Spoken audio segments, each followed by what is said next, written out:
Friends, welcome again to the virtual worship gathering. We're in the second week of Advent, beginning the second week of Advent. Last week we lit the candle of hope, and tonight we will light the candle. You will be invited to light a candle of faith. I really do appreciate this Advent season, partly because there's just a lot of really cool things that we can do to practice our faith, to really deepen our spirituality. And maybe not right now, but later on when you get home, when you start on winter break, there's an opportunity for you to really take advantage of some of the of just the many different resources there are. CCW is pushing all kinds of stuff during the Advent season, as well as on Studio Wesley. And if you put in Advent in a Google search, Advent devotional, you're gonna just come up with all kinds of stuff, all kinds of hits. And so I do hope that you'll take this chance, definitely to get some rest, definitely to sort of unwind from this semester and from this year. But I also hope that you'll take the opportunity to deepen your faith this Advent season, to deepen your relationship with Jesus. So again, this Advent season, it's the beginning of the Christian year. And one of the things that I think is interesting is that the whole Christian calendar is an opportunity for us to live into the story of Jesus, to live into his life and to shape our year around the life of Jesus. For those of us who are following Jesus, who are on the journey of following Jesus, considering following Jesus, the opportunity to shape our year around his life is super formative. And I just invite you to consider that. But specifically Advent comes before Christmas because part of shaping ourselves around the life of Jesus is the recognition that people waited for Jesus to come. So he doesn't just come on the scene. That's not actually the beginning of the Jesus story. The beginning of the Jesus story is the waiting for what the Jews would call the Messiah. Waiting for the representative of God who would come and bring justice, who would come and bring clarity, who would come and begin to set the wrong things right. So Advent, the word literally means to wait for someone. There is this part of Jesus' story, the beginning of Jesus' story, that is about waiting. Which speaks to the last week's candle, right? Like the candle of hope and the naming of hope. The naming, and for a group of people, they were waiting for the Messiah. They were waiting for God's representative to come. Now, I'll be honest, it was a long waiting. It was hundreds of years of waiting. In fact, the text that was just read, Isaiah 40 text, it's written about 700 years before Jesus comes on the scene. And that just gives you an idea of how long the people of God were waiting for God to do something, for God to act. And their hope went, kind of up and down, all right? And what they did as a result of their hope, it went up and down. But I want you to understand, I want you to get it, that the beginning of the Jesus story, and one of the reasons we celebrate and engage this season of Advent is to live into the part of Jesus' story that is about waiting, that is about longing, and it's about naming that hope. And we definitely want to do that. But in Isaiah 40, I think what we see there is then a voice of hope. Listen to the beginning of this. Isaiah the prophet, he says, this is a prophecy to people waiting for their Messiah. Comfort my people, says your God. Speak compassionately to Jerusalem and proclaim to her that her compulsory service has ended, that her penalty has been paid, that she has received from the Lord's hand double for all her sins. Then it goes on to say, a voice crying out, clear the Lord's way in the desert. This is a prophecy that many believe is a messianic prophecy. It's a prophecy about the coming of the Messiah. And so here you have this voice that has been sent to comfort the people of God, to cry out, to what it says later on, to get up into a high mountain, to call out to God's people, to prepare the way of the Lord. And it seems to me that this voice is a voice of hope. And one of the things that we would do in response to the voice of hope is that we would light, if I can get this to do it. I should have asked Sarah to get me ready for this. I didn't. Oh, that's probably upside down. It is upside down. Sorry. Ha.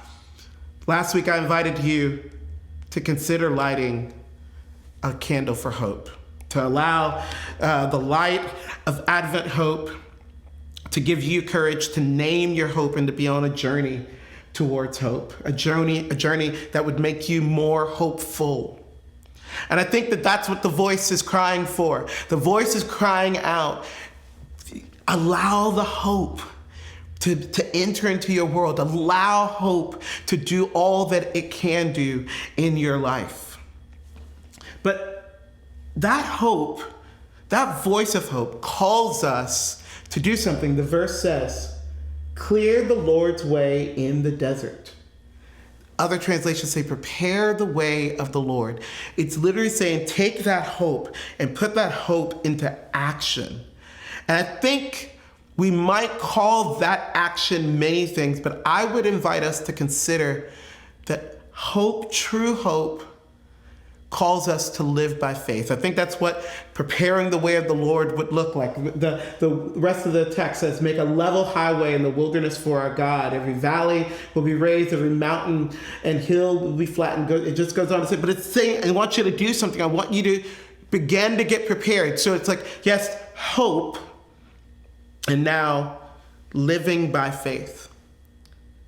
And I want to invite us this week to consider the candle that we might light would be a candle of faith. And that we are invited, this voice of hope is screaming at us to take our hope and now to live by faith. Now, why? Why would we live by faith? Because faith is that inward risk. Faith is where you are not just giving beautiful words and talking about hope, but you're actually letting that hope get into you. You're beginning to prepare. You're beginning to do things as if that hope is going to somehow materialize at some point. There's another scripture in the Bible that says faith is the substance of things hoped for. It literally is what makes the hope more than just a kind of assent mentally. It actually pushes it deep down inside of us. And so it's a risk, right? It's a risk to take our hope and put it into action and to live by faith. It's a risk to begin to prepare for the hope to materialize. And yet this is what the voice of hope, the voice crying in the wilderness, invites us to do. So if you're like me and you're hearing a message, last week was name my hope. Cool. I will name my hope. What if I don't get it? But fine, I'll name my hope. And I did it last week, y'all. I did it before Jesus. I named my hope. And there were moments that it was gut-wrenching to name my hope. But now if you're like me and you're hearing this message, like we're moving from naming hope to living by faith, whoa, I've heard this faith stuff before. And I'm not here to be disappointed, and I'm definitely not here to look foolish. And if I start preparing for my hope to materialize, definitely making some room for disappointment, definitely making some room to really not get what I want and to look like I thought I was gonna get it, like people will know. So why would we live by faith? And I think one reason why is this reality that we have to receive by faith as well. It's a risk, but I think one reason we live by faith is because we believe that God hears our cries. Do you believe that last week when you named your hope that God heard you? Do you believe that in the midst of all that's happening in the world and all of the pain that's going on, the oppression that's going on, that God has enough space in God's sort of world to listen to your hope, which may feel small to you and you compare it to the rest of the world, but for you it's really big. Do you believe that God hears that cry, that longing? Do you believe that God sees that waiting? And I would say that yes, I do. I don't always know what God does with it, but I do believe that God hears me. I do believe God heard my naming of my hope. I do believe that God hears my cries. In fact, that's often what the prophets are trying to say to God's people. God hears you. It's going to take 700 years, but God hears you. It's not going to happen the way you think it's going to happen, but God hears you. It doesn't necessarily work out with the plan that we put forward, but how amazing that it is. The God of the universe, the God who made everything, hears us. In fact, if you think about Advent, if you think about the coming of Jesus, Jesus is the response to God hearing the cries of God's people. Jesus is the ultimate response to every need, every longing, every oppression, every yearning, every burden. Jesus is the answer biblically to all of that. This is how God responds. And so one reason that we live by faith, the suggestion is a big one, it's a risky one, but it's a good one. It's because somewhere deep inside of our souls, we probably believe that God hears us. We don't know what God's gonna do with it, but we do believe that God is listening. Another reason that I would respond to living by faith, would I respond to the voice of hope that's calling me to prepare, is that faith actually is what grounds our hope. And this is a question that I have to ask myself about the hopes that I name, the things that I'm waiting for. Is this thing I'm hoping and waiting for worth my faith, worth an inward risk of preparation and readying myself for it to materialize? Is it worth it? Or is it the kind of hope that, if it happens, cool, I'll go on.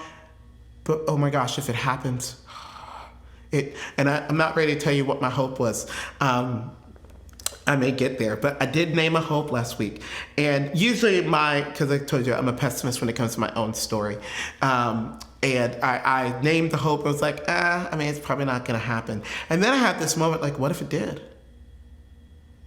What if God surprised me? I don't have enough data to say that God won't surprise me. I have enough data to say that things haven't happened so far, but I don't have enough data about my own future. Definitely 2020 is that kind of year that no matter what you thought you knew about this year, you knew nothing. I promise you, you knew nothing of what was going to happen this year, right? So I don't have enough data about my own future. So what if God surprised me and actually gave me something that looked like the hope I named? And what you find is that when we allow faith to be the action of our hope, it actually grounds our hope. It actually pushes our hope. It tests our hope. It makes us ask questions. Specifically, is this worth preparing for? Is this worth getting myself ready for? Is this worth making some pre-investment for the future? Because if it's not, what is it? And I think that one thing that's interesting is that, the voice of hope is saying, prepare the way of the Lord. Because here's what's going to happen. Valleys are going to be exalted. Hills are going to be brought low. And the glory of the Lord will be revealed.